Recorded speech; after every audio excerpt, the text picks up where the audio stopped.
Hello viewers, I doctor S B K Lal welcome you all in my YouTube channel. मेरे YouTube channel में आपका बहुत बहुत स्वागत है। अगर आप इस चैनल पर नए हैं तो चैनल को सब्सक्राइब कर लें। आज का वीडियो बांग्लादेश की जो वर्तमान स्थिति है उस पर है। कैसे वहाँ उथल पुथल मचा हुआ है, कैसे जन आंदोलन सब होते रहता है, कैसे हिंसक विरोध हुआ और विरोध के चलते उस समय में जो शेख हसीना, जो वहाँ की प्रधानमंत्री हैं शेख हसीना वाजिद, उनको वहाँ से भागना पड़ा। तो इसी सब पर हम चर्चा करेंगे कि वहाँ जो लोकतंत्र की ऐसी स्थिति क्यों हुई है और कट्टरपंथी सब पर क्यों नज़र है। उसके बाद अल्पसंख्यक समुदाय को निशाना बनाया जा रहा है। इन सारे बातों पर चर्चा करेंगे। तो जी हाँ, आज हम चर्चा कर रहे हैं आपके सामने में बांग्लादेश, उसके कुछ अतीत पर और कुछ वर्तमान पर, और कैसे ये देश गरीबी से उबरा। ये अगर हम इसके क्षेत्रफल की बात करें तो 1,47,570 वर्ग किलोमीटर में ये फैला है। इसका क्षेत्रफल है 1,47,570 वर्ग किलोमीटर। और ये जो हुआ सो मध्य प्रदेश के क्षेत्रफल का लगभग आधा हुआ। और आबादी की बात करें तो 17 करोड़, जो लगभग उत्तर प्रदेश के आबादी के बराबर है। और जीडीपी की बात करें तो 470 अरब डॉलर जीडीपी वाला यह देश है। और साक्षरता यहाँ 75% है। गरीबी दर 20% है। जीवन प्रत्याशा 73 वर्ष है। तो इस तरह से हम देख सकते हैं। और एक समय में यह देश एनजीओ के लिए स्वर्ग माना जाता था। और अभी अभी जो निर्वासित जीवन झेल रही हैं, निर्वासन हुआ है बांग्लादेश के वर्तमान प्रधानमंत्री, या कह लीजिए कि अभी तो अंतरिम सरकार का गठन हो चुका है। मोहम्मद यूनुस उसके प्रधान बनाए गए हैं। तो पूर्व प्रधानमंत्री कह लीजिए, जिनका कि पूरा नाम है शेख हसीना वाजिद, वह बांग्लादेश के राष्ट्रपिता बंगबंधु शेख मुजीबुर रहमान की बेटी हैं। इनका जन्म 28 सितंबर 1947 को हुआ था।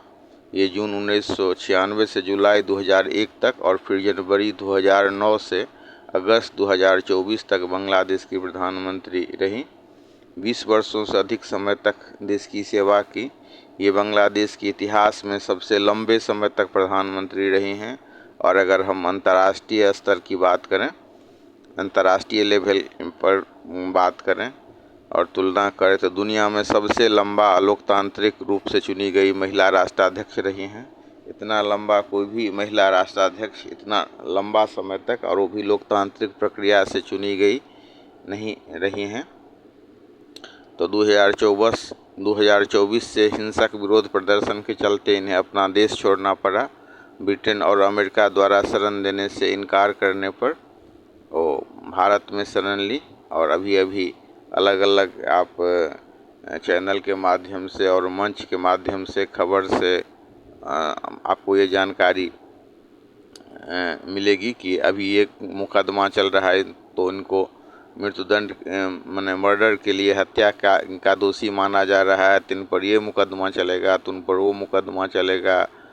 और अभी अभी सीनेरियो में बदलाव भी हो रहा है।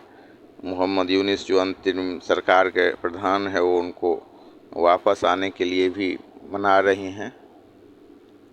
तो इस तरह की स्थिति बन रही है।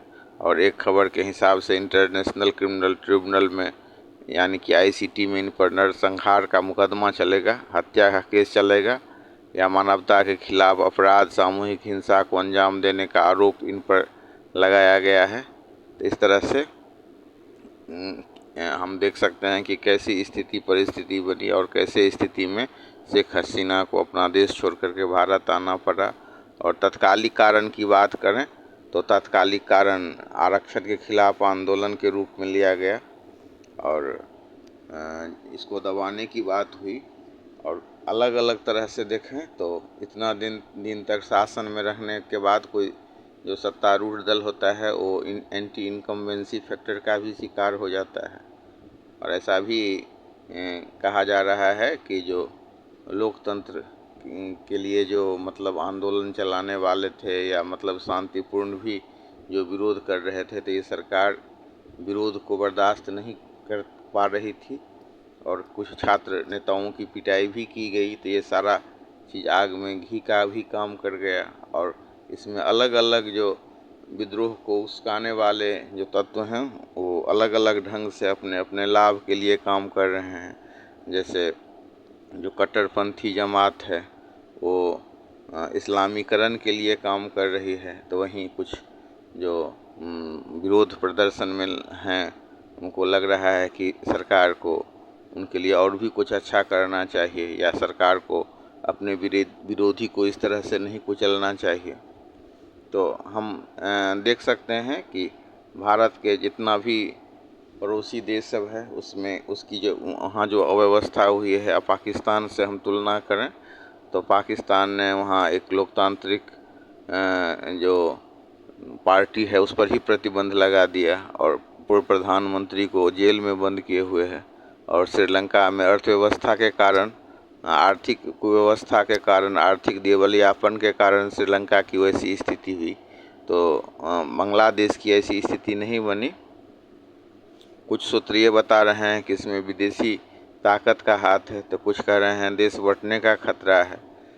तो हम देख सकते हैं कि देश से जो जुड़ी हुई स्मृति है और जो राष्ट्रपिता हैं वहाँ के मुजीबुर रहमान, उनकी भी मूर्ति तोड़ दी गई। तो उन पर शेख हसीना पर यह आरोप लगता है कि वो भारत के प्रति उनके मन में बहुत प्रेम है और भारत में वो शरण ली हैं। लेकिन अगर हम हकीकत की बात करें तो हम देख सकते हैं कि कितना ये गरीब देश था बांग्लादेश, कैसे भोजन के लिए लोग यहाँ तरसते थे, कैसे यहाँ पर जो तूफान आंधी में कितने लोग मर जाते थे। तो इसमें कहीं ना कहीं लोगों के रोजी रोटी देने में अभी जो अंतरिम सरकार के मुखिया हैं मोहम्मद यूनिस, उनका हाथ रहा है। उन्होंने बांग्लादेश ग्रामीण बैंक की स्थापना करके बहुतों आदमी के लिए रोजी रोटी उपलब्ध कराई।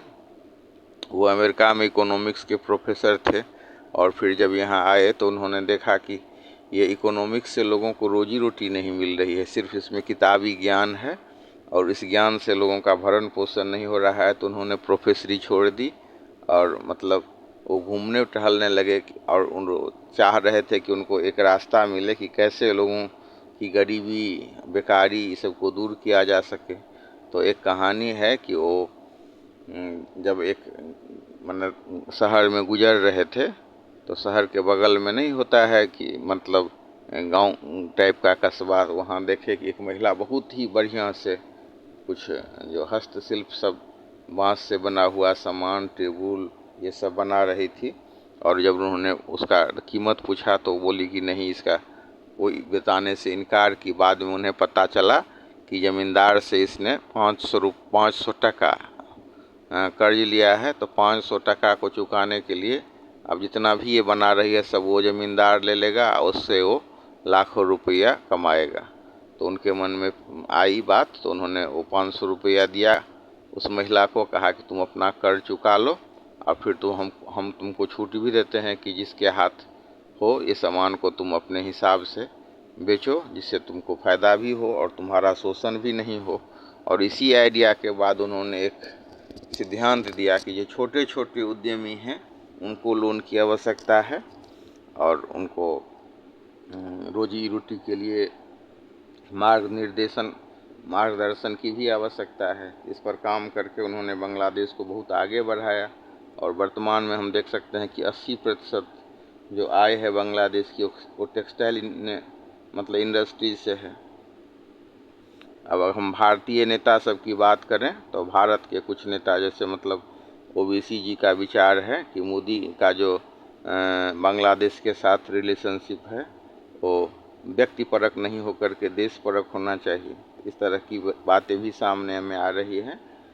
तो अगर हम खालदा जिया की बात करें तो पाकिस्तान और चीन समर्थक हो रही हैं, लेकिन हसीना की बात करें, शेख हसीना की, तो इनका चीन से भी, अगर बांग्लादेश के उत्थान की बात हो तो चीन से भी बात करने में इनको कोई गुरेज नहीं है, रूस से भी बात करने में गुरेज नहीं है। और लेकिन मतलब बहुत साहसी भी हैं, बहुत निडर भी हैं और बहुत बोल्ड लेडी हैं। तब तो वो अमेरिका गई थी, तो अमेरिका के पदाधिकारियों से बात करने से उन्होंने मना कर दिया था और बैठक की थी अमेरिका में। तो अमेरिका और बांग्लादेश चैम्बर ऑफ कॉमर्स के मीटिंग में भाग ली थी।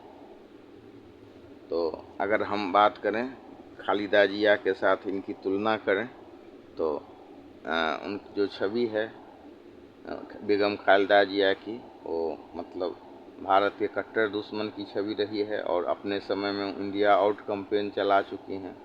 तो बांग्लादेश भारत के लिए बहुत महत्वपूर्ण भी है। भारत से व्यापार अगर की बात करें तो बांग्लादेश के साथ हमारा ऐसा रिश्ता है जिसमें कि हम सरप्लस पर हैं। तो यहाँ पर अगर हम दक्षिण एशिया की प्रभावशाली महिलाओं की राजनीति की बात करें तो शेख हसीना दुनिया भर में प्रभावशाली महिला में से एक आती हैं। ऐसे दुनिया में गिनी चुनी महिला हैं, लोकतांत्रिक प्रमुख हैं जो इतना शक्तिशाली हों और जो आर्थिक सामाजिक मापदंड है उस पर उन्होंने उल्लेखनीय काम किया है, चाहे वो बेरोजगारी हटाना हो या सर्वधर्म समभाव हो या एक अल्पसंख्यक के हमले की बात हो, सबके लिए उन्होंने काम किया है। लेकिन कुछ व्यक्ति के हिसाब से इनके शासन को तानाशाही का रूप वो मानते हैं, कुछ हद तक ये बात सही भी है। तो अभी जो वर्तमान प्रदर्शन है उसमें इनकी जो ये छवि बनी, सरकार को ये सोचना चाहिए और खुफिया तंत्र को इतना मजबूत होना चाहिए, क्योंकि ऐसा कहा जाता है कि जो तख्ता पलट के लिए तैयारी मतलब 1 साल से लगभग चल रही थी। तो ये इंटेलिजेंस का भी मतलब ये है, विफलता है।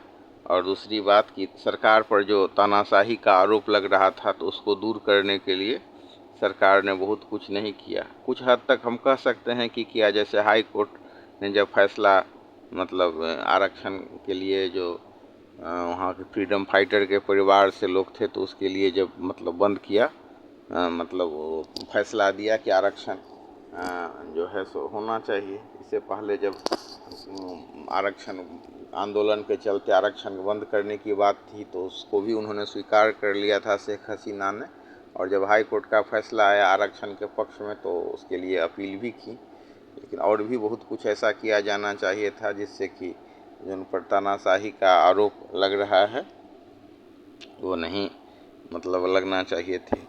और अगर हम उथल पुथल की बात करें या मतलब जो प्रदर्शन हुआ है तो उसमें कुछ ऐसे भी तत्व स्वाभावी हुए हैं जो सरकार को हटाने के साथ साथ जो सांस्कृतिक आदान प्रदान का चिन्ह है उस सबको भी खात्मा कर दिए और प्रदर्शन का रुख बदल गया है। इस्लामिक ताकतें इसमें शामिल हो गई हैं और वो ऐतिहासिक विरासतों और प्रतीकों को भी खत्म करने में लगी हुई हैं।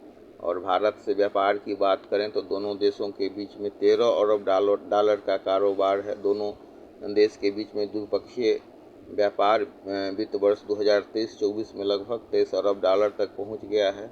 इसमें भी भारत का व्यापार करीब 9 अरब डॉलर एक्सेस है और भारत ने बांग्लादेश में 8 अरब डॉलर का निवेश किया है। तो 2016 के बाद से रोड, रेल, शिपिंग और पोर्ट पर 8 अरब डॉलर का से ज़्यादा खर्च किया है भारत ने। अब हम अगर हम जगह की बात करें तो अखौरा अगरतला सीमा पर रेल संपर्क हो या खुलना मोंगला बंदरगाह रेल लाइन हो जिसका उद्घाटन 2023 में किया गया था, तो इससे भी व्यापार और लोगों के बीच आदान प्रदान बढ़ने की उम्मीद थी। लेकिन अब जो अभी ये प्रदर्शन से ऐसा लग रहा है कि ये सब जो स्थिति परिस्थिति है वो बदल जाएगी और आतंकवाद पर भी इसका शेख हसीना के सरकार का शानदार रिकॉर्ड रहा था, तो ये सब भी प्रभावित होने की उम्मीद है। और अभी वर्तमान स्थिति में जो यूनुस हैं अंतरिम सरकार के प्रधान, वो भी सर्वधर्म समभाव और सबको लेकर के चलने की बात रही है। और एक बार जब वो विपक्ष में दोनों जो मैडम हैं बेगम हैं उनके विकल्प बनने की कोशिश कर रहे थे तो हसीना ने उनका विरोध किया।